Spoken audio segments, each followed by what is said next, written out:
Bonjour, je suis très heureux de présenter cette exposition de Troy, Let's Get Wasted, qui va coïncider avec les 15 ans de Troy à la galerie W. C'est un artiste que je chéris particulièrement et je pense que j'arrive à un tournant avec lui, puisque avec cette exposition, travailler à la fois sur des photos et des scénarios en peinture, on rentre dans l'intimité de l'artiste, le rêve de tous les galeristes. L'exposition va durer une partie du mois de juillet. Je pense que c'est aussi un nouveau départ important dans sa carrière, avec ce nouveau langage qui est important. Et quand un artiste a la chance, après 15 ans de travail, de trouver ce souffle très particulier, c'est une chance aussi bien sûr pour le galeriste. Quand on est galeriste, on a forcément une relation très étroite avec un artiste, puisqu'on le suit, on le développe, on essaye de faire des échanges, d'organiser des expositions. On n'a pas du tout la même démarche qu'un marchand qui lui va acheter des tableaux, en vendre de temps en temps quand il a besoin de racheter d'autres tableaux. Donc on est vraiment complètement porté sur l'homme et son œuvre, et pas sur l'œuvre sans l'homme. Mais cette fois-ci, je crois que vous êtes allé un peu plus loin, vous avez été chez Troy directement, vous avez pénétré un peu plus son univers. Absolument, j'ai été introduit dans ce qu'on appelle l'âme de l'artiste, puisque dans ce travail il n'y a pas de repentir, on est dans l'instant du regard, dans la photographie, dans la matière première qui l'inspire. Et ça c'est le rêve de tout galeriste, mais c'est le rêve aussi de tout collectionneur, de tout regardant, de comprendre un petit peu comment se déclenche l'inspiration. Et pour vous, c'était quelque chose d'important aussi en tant que galériste, d'avoir cette relation un peu plus pointue. Bien sûr, puisque pour un galériste, enfin en tout cas pour moi, ce qui a toujours été important, c'est pas le fond, c'est effectivement le présent, mais surtout les tableaux à venir. Est-ce qu'il y a des artistes qui donnent plus envie que d'autres d'aller justement un peu plus loin dans le relationnel? J'ai toujours été très monomaniaque, donc quand je m'occupe de Troy, je ne suis que Troy, et je pense que je suis unique pour les artistes pour lesquels je m'occupe. Ok, merci beaucoup Eric. But I represent plutonium. Yeah. And this is Venus, as we know. Yeah. Venus, goddess of beauty and truth. Plutonium, Pluto, goddess of the underworld. It's about the two meeting together.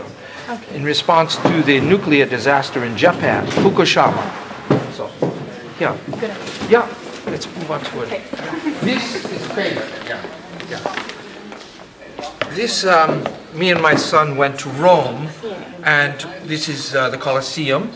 And in this one, I imagined I was meeting the horse of Leonardo da Vinci. Great. So in my meditation, I meet the horse, and I say, "Can you take me to your master?" And the horse says yes, and he brings me to Leonardo da Vinci. So this is his horse, and at the Colosseum they sacrificed many animals, but not this horse. Okay. Yeah. Troy Henriksen. Hi. How are you? Good, I'm good. It's the vernissage tonight of your Yes, exhibition. Yes. So I'm gonna ask you some questions. Is there any links between your last exhibition with this one, or is it a completely new, different thing? I would say 90% different. Yeah, there are links in a way that I just worked more with photography in this one. I based each one on a photograph and then applied paint to it. The last exhibition was more about painting and then maybe using a photo to collage. So it's more of a meeting of photography and painting. Okay. That's my assistant Richie. No, that's David Hockney, I'm sorry. That's my assistant Richie, and that's John Dillinger. So it's kind of just a surrealist piece, and it's about questions of integrity, that sort of thing. The theme varies in each piece, in each oeuvre. Each one has a theme going on within it, a story, a narration, and it also operates on a very simplistic level of composition, color, and form, as a painting would, or any picture. Yeah, and it's like a small movie. Yeah, each one tells a story. You know, and my work has always been that way. I like each painting or picture to tell its own story. So, About yeah. what? Anything. Okay. Okay, great. And generally things that I'm talking about or looking at the world and how I'm seeing the world, I usually apply that to my artwork. This is me in the Cafe Zebra next door listening to beats. Now I listen to beats on the headphones and everybody's listening to music alone now. Yeah. So It's your... this is me with the beats. This is me when I wanted to be an actor, like John Wayne. That's my brother. And this is a neighborhood we grew up in. But due to the economic crisis, we have a lot of houses like this now that are empty. And my father took me and my brother to see True Grit, which is John Wayne. So I call it True Grit in Your Eye. Yeah. And so the photography is really important. It's the center of your work, or? No. With this, I mean, this is a specific expression I'm doing. And most of my artwork, I cross-reference a lot into other areas all the time. So sometimes I might play more with abstract painting, more with realist painting. I'm always pushing the edges on different directions. In this series, it's using photography. And I still am doing just pure painting as well. Yeah. Okay. And what was your motivation for this exhibition? It was personal need to express new thing, or yes. It was just maybe for the gallery? No, it's more of a direct communication. I've been taking photographs for about 8 years and really trying to do good photography and studying it, and I became kind of bored with it. And really? Yeah, because I felt as nothing was happening in it. No matter how good it could be, it just seemed not organic, and I wanted the organic feel of painting. So I just paint on the photographs. To add something. So. Yeah. And to collage them and mess them up and use Photoshop and blow them up and you work on paper, which is fun, and to make them more than what they are. Yeah. This is a self-portrait. I lost my atelier last year. I had to leave, yeah, and I got jumped and I had a lot of bad things happen. And this is me, kind of semi-sad. Yeah. Overcoming it, but I've combined it with some elements of beauty to assist myself. Yeah. To help. Yeah. Like a therapy. Yeah. This is me in Rome. Again. Wearing my favorite New Bedford, Massachusetts Angelo's Diner T-shirt that I eat pancakes at. And this is about how the past comes to find us, even when we're not looking, right? So the idea was to create somebody to watch my back. Yeah.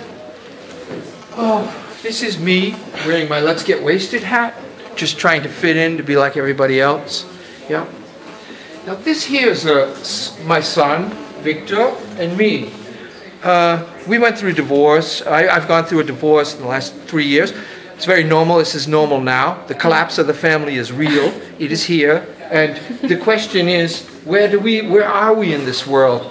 So I'm trying to give some beauty and love to that and those questions. So there we have it. I've been with this gallery since 1999. Okay, and why did you choose to stay here? Is there any partnership with a gallery? Or? Yeah, this is my quartier. Also, you're living here. Yeah, I have a closeness with the gallery, with Eric and Isabel and everybody. And you know each one. I came to Paris in 1999 and started painting on the street, and I met Eric, who was the Gallery W. He got me atelier, and today I have a child here. And also, I would add, the work that I'm doing now involves me as a parent. You really? Yeah, because you are part of the gallery.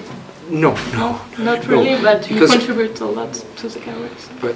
But no, because having a child, it meant I couldn't paint a lot. But what was I going to do with this child? So I started taking photographs, and I found it an easy way to express myself while being with a child. So we could go out and photograph. And so together we worked kind of as a team. Yeah, he knew what kind of photographs I like, and he knew where to stand, and I could easily photograph someone next to him, and they would think I was photographing the child. So we worked as a team too, and this was the way I was able to be a parent and still do my artwork without having to paint, and be alone, and be out in the world exploring things. Good job. Yeah, yeah. So, but one thing about the photography is I've always worked this way, but I had to draw them out, and you have to plan them, and the photograph is instant. We can have the person there, and then I can paint around them. And it's a combination of the two worlds, and I like that psychologically. Yeah, just a guy standing. This is where it operates more as a photograph, and then I just play with the image on it. I just like, you know, like that. This is me as a gangster, which is in response to the greater mentality of corruption going on today. Yeah, really? Yeah. You want to be a gangster? No, I'm just pretending. But here's the SOS box Okay. that I discovered in Italy. It's and the question is, where is Nemo when we need him? Okay, and that's it. Today you are internationally known. Oh, wow. So how do you explain this success? By working every day Working every day. and loving what you do. But which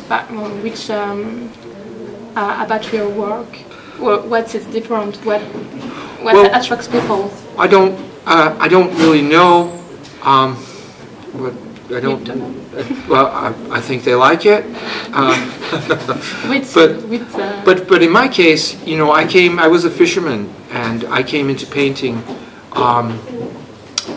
just because I was very depressed, and, really? And I was suicidal. And one night I was going to kill myself, and instead I started painting. So for painting me, what, so? everything and anything, and it just your moods, anything. So painting for me gave me a second chance at life. So that's what I'm doing. So I'm just lucky people like it. Good. So do you think that to buy one of your paintings is a good investment today? Yeah. Yeah? So, yeah, of course. Very good. Very good. Now's the time. Yeah. This one is Repo Man. You know, more about the financial situation and repossessing houses and cars, and well, that's what the guy looks like. Right. Yeah. This one is about homeless people, me praying for homeless people. I didn't set out to do that, but this is what I love about art. I go to make something and I find myself upside down in it. I met her in the street, and you know, so, but, you know, so, these guys are golfing. And those are toilets that I found in a warehouse. But what struck me was that normally the shorts are the same color as the toilets. So I was driving by in a convertible and I photographed them. They were not happy, but I blocked their faces out. In France, we say musique adoucit les mœurs. It's like music makes people better. Yeah. So paintings, for you, according to you, can do the same thing? Yes, of course. Paintings enrich. They are enrichment of thought process and inner dialogue, and they're meditative. Everybody has an experience with a painting that is different. It's personal, it's subjective, and it questions who we are, and it reflects what our thoughts are. And this is something that we can do that is beautiful. It's absolutely a beautiful thing that we can do that. Yeah. So I like doing that. Yeah. I can see it Yeah. in your friends. Yeah.